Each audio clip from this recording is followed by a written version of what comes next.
Bueno, pues sí tenía un mensaje preparado y más o menos tiene que ver.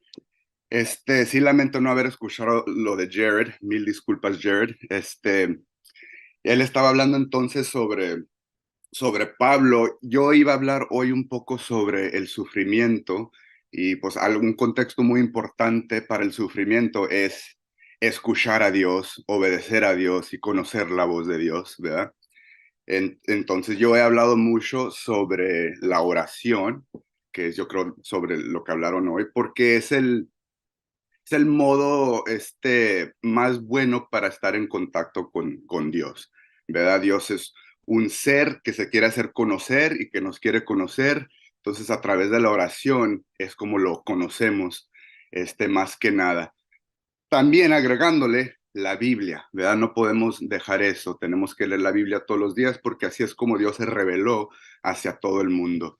Entonces, a través de su palabra lo conocemos, a través de la oración lo conocemos y a través de estar en comunión unos con los otros lo conocemos.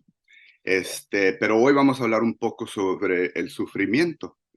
La vez pasada tuvimos la oportunidad de explorar el tema de la gracia de Dios. Y la gracia de Dios es lo que hace todo posible, ¿verdad? Para todos nosotros. Acuérdate que tú tienes un problema muy grave, el problema que tenemos todos los humanos, el pecado. El pecado, acuérdate, ha destruido la vida de todos los humanos. Nuestro pecado ha destruido nuestras familias y ha arruinado nuestras vidas. El pecado de otra gente ha destruido nuestras vidas. Y si no fuera suficiente, también tenemos un enemigo, el diablo y su ejército de demonios. Todo eso es muy pesado para nosotros. O sea, no lo podemos sostener. No podemos sostener ni siquiera a nosotros mismos, pero Dios en su gracia nos carga. Dios nos creó, murió por nosotros y nos sigue perdonando y ayudando a vivir. Les quiero presentar una palabra que se llama Gesed, una palabra que quiere decir amor, y Dios nos ama con un amor que le llaman los judíos Gesed. Y esa palabra es una palabra que son tres conceptos en una palabra. Es el amor, la generosidad y la lealtad, pero es un amor no merecido, un amor puro y potente. Pero la pregunta obvia que surge es, si Dios nos quiere tanto, ¿por qué nos deja sufrir? Si Dios es bueno, ¿por qué hay tanta maldad? ¿Te has preguntado eso? ¿Te has preguntado por qué Dios deja que los inocentes sufran y los malos triunfan? La respuesta se puede contestar en tres palabras: libre albedrío y pecado, ¿verdad? Pero obviamente es mucho más profundo de eso. Y hoy vamos a explorar eso. ¿Por qué existe tanta maldad si Dios es todopoderoso y bueno? ¿Y qué deberíamos de hacer nosotros? Entonces vamos a hacer una investigación breve sobre este tema en la vida de José. No sé si conocen mucho de José, es uno de mis favoritos de toda la Biblia. Él tuvo una vida muy interesante y cumplió un papel muy significante en la historia del mundo. Fue encargado en Egipto cuando reinaban todo el mundo. Era el segundo. Su único jefe era el faraón. Entonces, acuérdense, Dios siempre tiene gente en posiciones de autoridad, siempre. Y esa gente tiene que aprender cómo servirle a Dios mientras están rodeados por maldad y gente malvada y sufrimiento. La gente de Dios casi siempre surge de nada. Si ustedes leen la Biblia, van a ver que la gente de Dios casi siempre es gente pobre, de lugares desconocidos, de posiciones humildes. Acuérdense, Pedro y Juan, los discípulos más conocidos, eran pescadores. O sea, no tenían ni educación. Moisés pertenecía a la esclavitud. David era un niño pastor, cuidaba ovejas, era el menor de todos sus hermanos. Y en la cultura hebreo, el hermano mayor carga responsabilidades adicionales, pero también privilegios, ¿verdad? Ser el más chiquito es como decir que eres el más insignificante de tu familia. Y José era el menor de 10 hermanos. Tenían otro hermano, ¿verdad? Pero él no nació hasta mucho después. El abuelo de José era Abraham, el primer hombre a quien Dios le habló para sacar de su hogar y plantar una nación en la tierra prometida llamada Israel. El papá de José era Jacob, el mentiroso tramposo que le robó la bendición primogénita a su hermano mayor. Dios le cambió su nombre de Jacob a Israel, y él tuvo 12 hijos que representan las 12 tribus de Israel. Esas 12 tribus todavía existen hoy, millones de gentes. Les recomiendo mucho que lean todo Génesis y Éxodo, los primeros dos libros de la Biblia. La historia de José está en Génesis 36. Y para sumariar bien rápido esa historia, conocemos a José cuando tiene 17 años. Él les ayudaba a sus hermanos a cuidar ovejas, ¿verdad? Pero José siempre le contaba a su padre lo mal que se portaban sus hermanos. Y Jacob amaba a José más que a sus otros hijos, pues había nacido cuando él ya era muy anciano. Y por eso le hizo una capa de muchos colores, pero sus hermanos lo odiaban y ni siquiera le hablaban, pues veían que su padre lo quería más que a ellos, ¿verdad? Y un día José tuvo un sueño, cuando se lo contó a sus hermanos, ellos lo odiaron aún más. O sea, sus sueños tenían que ver con que sus hermanos y todo el mundo se alababa a sus pies. Todos se ofendieron, obviamente, ¿verdad? Hasta su papá se ofendió. Era profecía de Dios, obviamente, pero sabiendo que lo odiaban, aunque a lo mejor quería conseguir que lo aceptaran, podemos asumir que también fue para echárselos en cara a sus hermanos. O sea, estaba enojado porque era el chiquito insignificante. Un día su papá lo manda a ver si están bien los hermanos que están lejos cuidando ovejas, y cuando lo ven acercarse, hacen planes para matarlo, ¿verdad? Su hermano mayor Rubén lo defiende, le dije, no, mejor nada más lo echamos al pozo en vez de matarlo. Lo echan al pozo, Rubén se va, mientras ellos se van, los otros lo venden a los egipcios. Entonces, ahí lo compra un hombre que se llama Potifar, y él es el capitán de la guardia de Egipto, y él es oficial del rey de Egipto, es muy importante.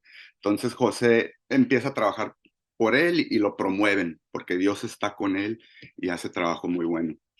Bueno, la mujer de Potifar, le gusta mucho José, y intenta acostarse con él, ¿verdad? Muchas veces siempre lo anda correteando y buscando, y José es muy fiel a Dios, es muy obediente, entonces siempre dice que no.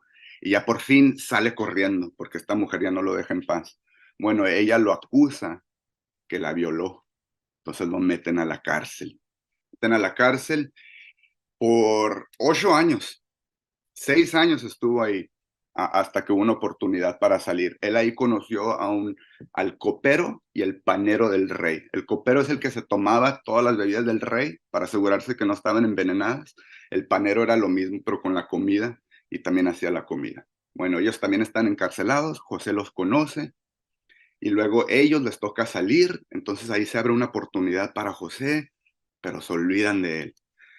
Se olvidan de él sus amigos, a quienes les había ayudado. En la cárcel, esos dos, el panadero y el copadero, tuvieron sueños muy pesados, y José se los interpretó. ¿Te acuerdas que él tenía sueños, ¿verdad? Mágicos, proféticos? Entonces él sabía interpretar sueños. Y es lo que hizo. Entonces se olvidan de él, y pasan 2 años más para cuando el faraón tiene un sueño y necesita a alguien, y ya se acuerdan de José. Ya después de ahí, ya José vuelve a Egipto, encuentra mucho triunfo porque Dios está con él, lo promueven otra vez a ser el segundo. Pero antes de todo eso, si tú escuchaste, había mucho sufrimiento para José. A lo mejor sí nació como el favorito de su papá, pero todos sus hermanos lo odiaban. Entonces lo maltrataron toda la vida, lo trataron como nada toda la vida. No tuvo nada de las oportunidades porque los hermanos mayores probablemente tenían todo, ¿verdad? Luego lo venden, o sea, lo maltratan, lo golpean, lo venden. Es esclavo. Luego está encarcelado. O sea, eso es mucho sufrimiento. Y una de las preguntas más obvias aquí es, ¿por qué Dios lo deja sufrir tanto? ¿Verdad? Especialmente a José, si es tan obediente, ¿verdad? Entonces, ¿qué significa todo esto para nuestra vida? Y esto es lo que, es lo que les quiero decir más que nada. Esto es un poco complicado, pero es una verdad que a mí me ha ayudado mucho. Entonces, el dolor, cuando se maneja adecuadamente, puede formar una vida para la grandeza. La historia está llena de gente quienes su sufrimiento y sus cicatrices formó la fundación para grandes logros.